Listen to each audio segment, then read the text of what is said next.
ano nyo na po siya, tawag dito, baby nyo na po siya dito. Ay, dati na po siyang ano po dito. Opo. Okay. 12 po yung cats namin and ayun, laging dito naman po namin nadadala. Saglit lang, saglit lang.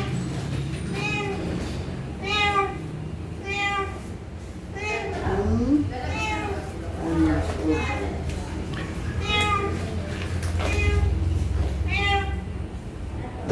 Wait lang. Check lang natin yung tenga. Dapat ano yan, 2 for 7 now.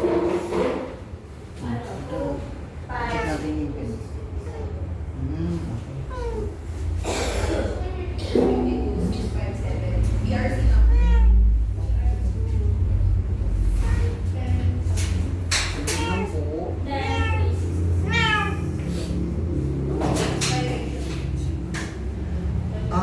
Ayun. So, meron nga po siyang siguro mga nasa stage 2 or stage 3 na gingivitis.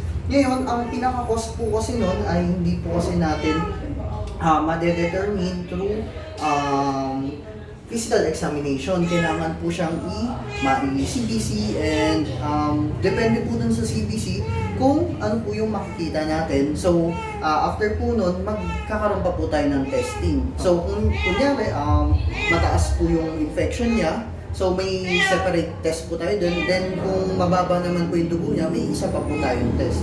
So, ayun po, mas mabuting mapa-CBC and blood chem po muna natin siya. Okay.